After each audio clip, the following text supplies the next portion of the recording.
niyo okuva kootu yatandika ngeyogera nsonga emu nti omuntu bwajja mu maaso gaayo okusaba recount teraba lwaki tesalawo recount eyo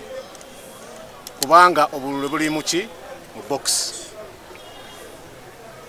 twakiwuliza kugwa Kalungu West nekiwuliza kwa Kalungu East kiwuliza kugwa Bukoma Nsimbi n'ogwa Masaka City Woman MP ekyawukamu ebyo byonna nti mu misango ena ekibiina ekiri mu buyinza ekye-NRM kyabadde n'esatu National Unity Platform yabadde na gumu nti principle eyakozeseddwa mu misango esatu ey'okugamba nti kooti ebala obululu ne waba tewali bujulizi ne kiba tekiri mu mateeka yakozeseddwa ku misango egyabaddemu abasaba nga aba-NRM bwe kyatuuse mu kusaba nga gwa NUP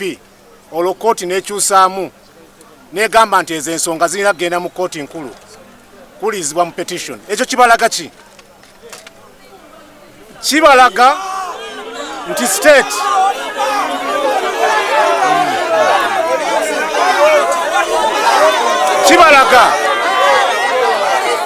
kibalaga tudere mabiko It's okay. We can proceed. Kwata huyo kwata huyo mkuu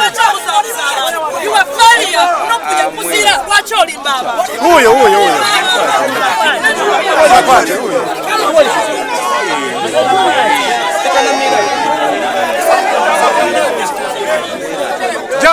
jangu mateeka bya mutwe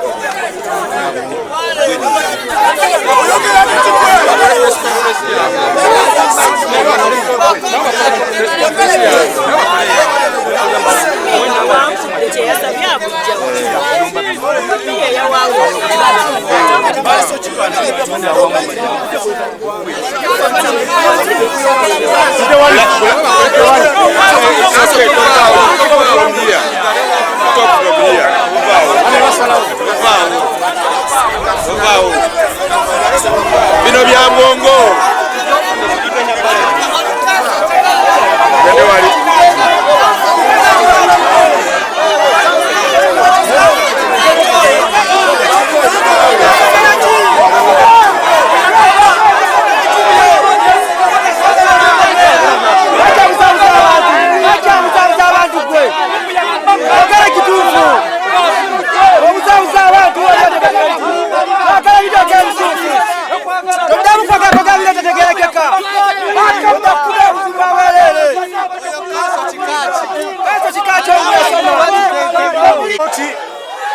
kooti eri mu buwambe ngaba muuli ekiri wano kooti ewambiddwa kubanga ekisooka mu kifo ky'okugoberera amateeka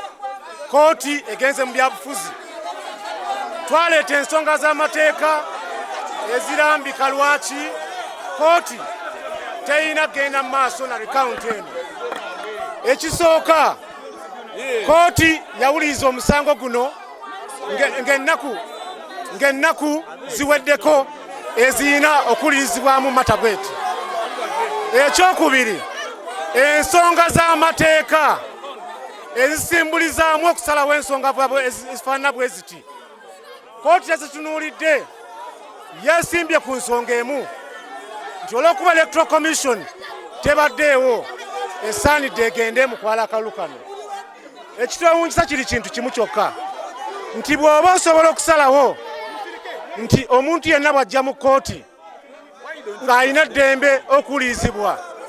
simanyi lwaki kooti y'emu ekugira abantu abazze okwewozaako okuwulirizibwa tubadde mu mata zino okuva 2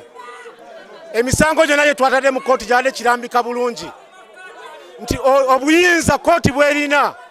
businziira ku bujulizi obuleeteddwa mu kooti eyo tulabye kooti nga omuwaabi yaleese polling station 11 mu kooti okubalibwa, neeta polling station endala 11 ng'egambye obululu tebwabalibwa. Mu mateeka kooti terina buyinza bugenda mu polling station ezitali declared, kuba kooti eriwo lwa recount, teriwo lwa kubala bululu. Kooti ya Masaka ekyusizza amateeka, esazeewo okubeera ng'ekola ki, ng'egenda mu kubala obululu. Tetukyewuunya lwaki nga bannayuganda balekeddeawo okulonda, kwa kooti bwe zinatandika okusalawo nti abantu munaagendanga mu maaso n'okulonda. Bwe mumala okulonda, kooti nesalawo eddeyo mu kalulu nga ye kababala nfo kyokkebalira. Ndowooza kitegeeka bulungi nnyo. It is very evident obusungu obuli wano, obunyiivu obuli wano, deployment eri wano, amagye agali wano gali very clear. Tukiriza ensala ya kooti naye tugiwakanya. Tugenda mu kooti y'okujuliramu tujulye ku nsonga zino.